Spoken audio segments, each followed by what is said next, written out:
The Democrats are celebrating Paul Manafort's guilty verdict as the leftist media screams about impeachment. Now, other associates close to President Donald Trump have fallen prey to special counsel Robert Mueller's witch hunt. According to this report, the Trump Organization chief financial officer Alan Weisselberg and National Enquirer CEO David Pecker, Mueller granted them immunity deals, digging for anything to help get the president impeached. That's when President Trump shocked them all by unleashing Judge Jeanine Pirro as his new secret weapon. For months now, we have waited and watched as Attorney General Jeff Sessions basically does nothing to counteract Robert Mueller's bogus witch hunt.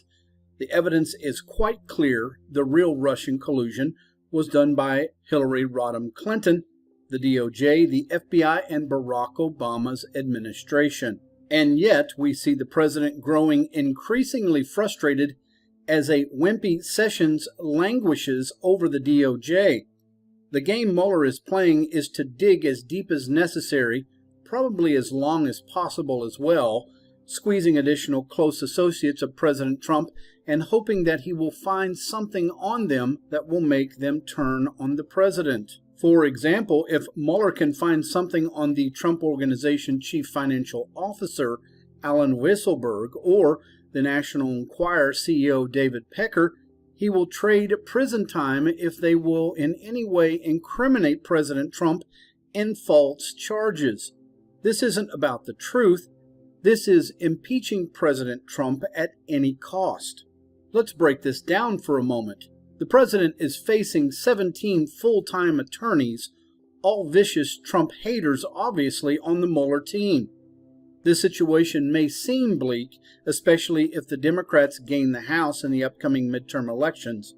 But never fear, President Trump has a contingency plan, and it's one he has hinted about on several occasions with Judge Jeanine Pirro as his secret weapon. Scott Adams, the creator of Delbert and popular political prognosticator, floated a theory of mutually assured destruction when he stated if prosecutors pursue President Donald Trump, he will make sure that Hillary Clinton and her allies go to jail.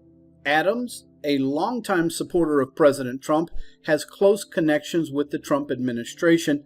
Time and time again, Adams has been way ahead of the curve, giving us tidbits of what is to come, and his accuracy rate has been quite impressive. According to this report, Adams has stated that his theory explained why President Trump had retained Jeff Sessions as Attorney General, even while attacking him for failing to pursue charges against Hillary Rodham Clinton, as well as members of the deep state who have conspired to spy on the Trump campaign. They added the goal, he said, was to make sure prosecutors understood there was a red line they could not cross, because doing so would trigger Sessions' replacement with a prosecutor who would take down Trump's enemies. Adams also stated, "Let me ask you this, and I've not seen any reporting on this. What would happen if they actually got the president on something serious?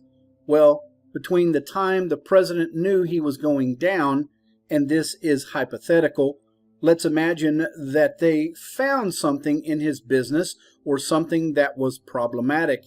He would have a number of months of being in power before he was technically out of office. What would he do, of course? Well, I think he would employ mutually assured destruction, not of the world, but of Hillary Rodham Clinton.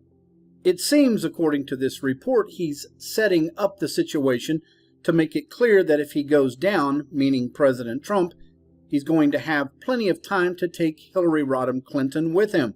And here's how he will do it. Fire Jeff Sessions, and there's tons of political blowback, but who cares?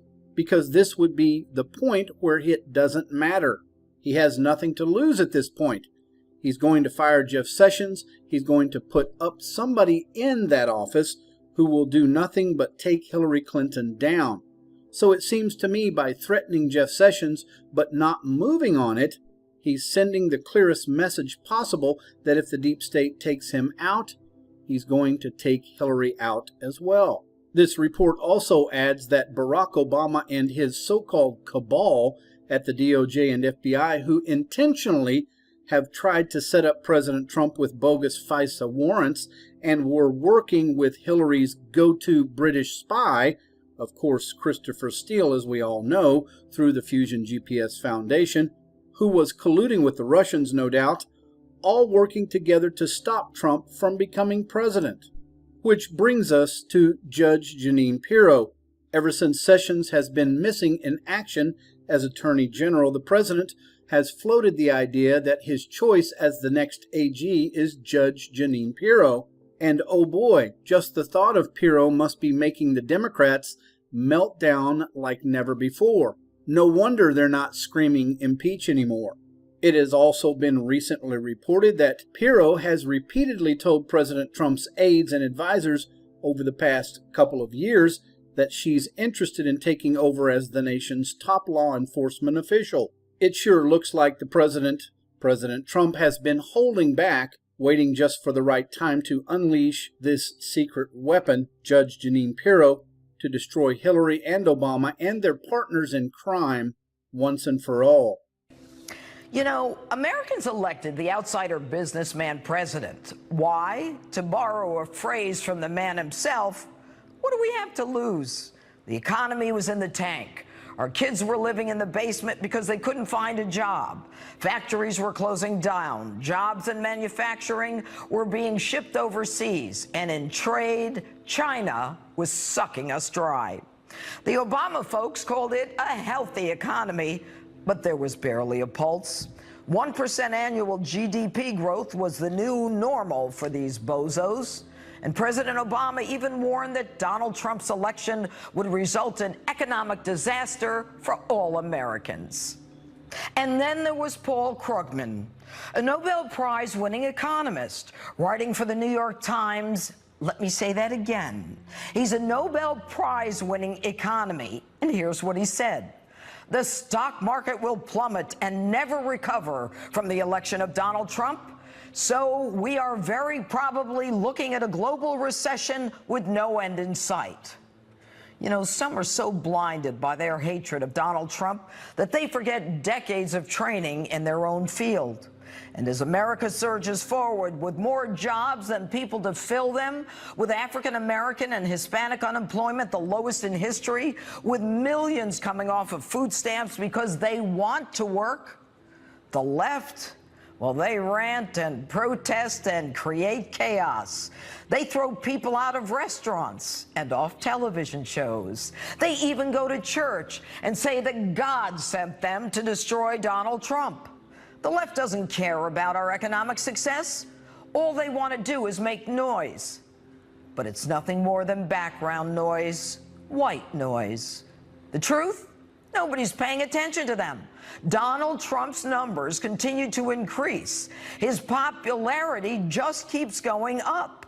And after he met with Putin and was accused of everything from collusion to treason, an offense, by the way, punishable by death, his numbers continue to go up. When are they going to realize that their yelling and screaming is nothing but a distraction? Nobody cares.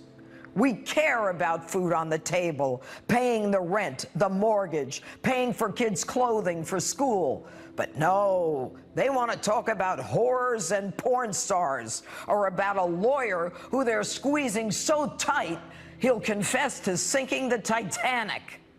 And yet, despite a media focused on a whack-a-mole Trump-Russia collusion nonsense and the haters continuing to hate, the outsider president has thundered forward with his America First agenda. And with a kryptonite-proof aura of invincibility, the 45th outsider president, often working without the support of his own party, has produced a GDP that no one thought possible, 4.1%, and we are on track to hit the highest average growth rate in over 13 years. What do you got to say to that, Barack, Hillary, and all you geniuses? We're flying, folks. This is the America Donald Trump had in mind when he asked us, what do you have to lose?